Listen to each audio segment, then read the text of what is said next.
So what are templates? I'm sure that all of you who have been trying to learn C++ would have heard this term at one time or the other. So templates are those which allow the parameterization of types of functions or classes. And templates are type safe in the sense that type checking is still performed at compile time.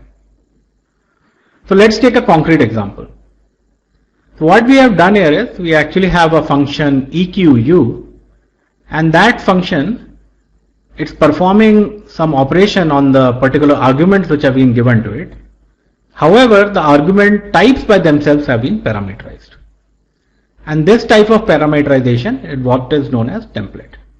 So the syntax is shown here. We have a template and then we say type name type, where type name and anything which we see in green here is a keyword. Then the function EQU, it takes two variables of the type, that is a comma b, and it simply returns a true and false depending on whether those two variables are equal or not. So note how this particular function is now used. What we must do is we must tell it what particular type we will be using here. So we call the function EQU and pass the template argument as int, that is integer, and then giving it the arguments. So this is the syntax which the templatized functions must be called with. And what this is going to do is it will actually run just fine, because 2 and 3 are going to be recognized as integers, and on integers the equal to operator is defined. We can potentially use here any class or any other type on which the equal to operator has been defined.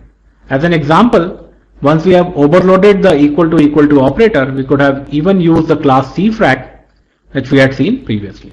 Just that we would need to provide that particular type here when we are calling EQU.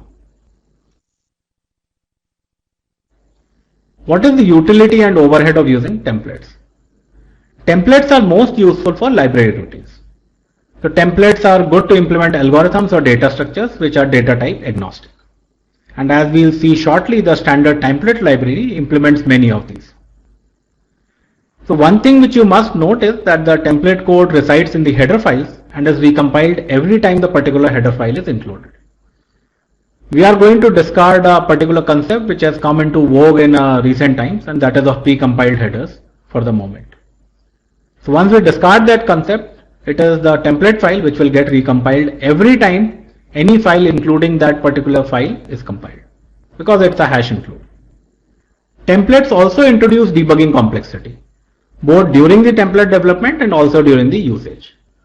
So as once you use the STL, you would realize that the errors can become fairly cryptic. Function overloading for templatized functions is compiler dependent, and not all compilers will be able to implement it. So as a rule of thumb, use templates only when you are doing library development or you are implementing an algorithm or a data structure which will be repeatedly used with different data types.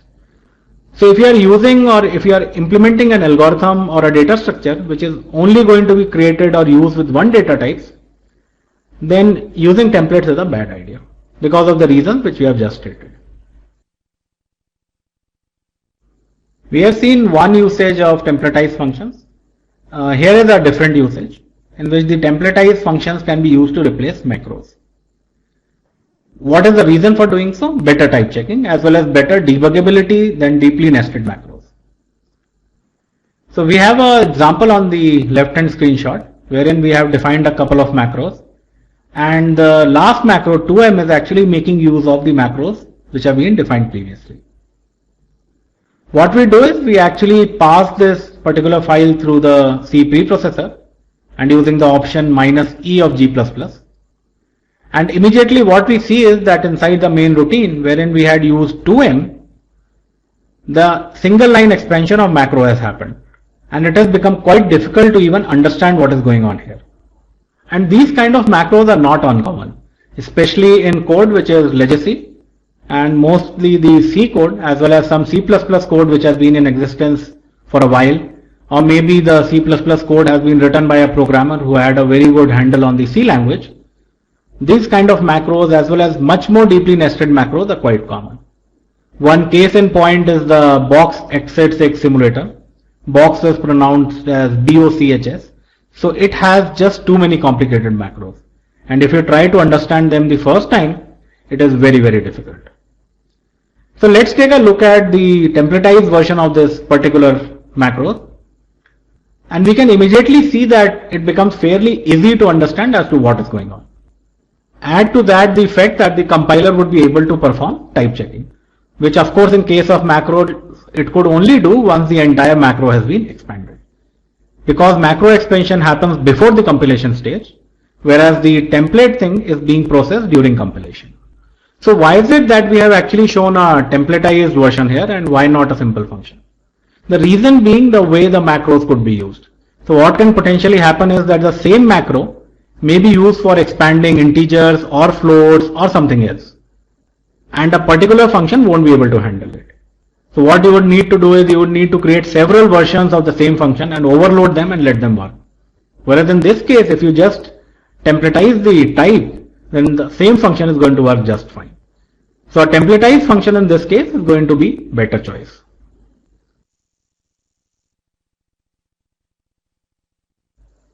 Templatized functions are only one possible usage of the templates. Templatized classes are those which we will see more commonly getting used. So templatized classes are good to implement algorithms or data structures or other data agnostic library routines. And as a general rule of thumb, their usage should be minimized in programs which are not being distributed in the form of libraries. So we have a small example here. We have a class CArith, and this class has two functions. So what we have done is we have actually templatized the class CArith. And the way to do it is that we have a template, and then instead of the type name T, we actually have a class T. And inside it, we define class CArith. And it has two functions. One is the EQU function, and another one is the max function. So both of these are operating on the type T, and where T is the class which has been templatized. So usage is similar to what we had seen for functions. What we do is we say CArith and pass the parameter as int, and then we can call a : EQ on that. And similarly we can do it for max.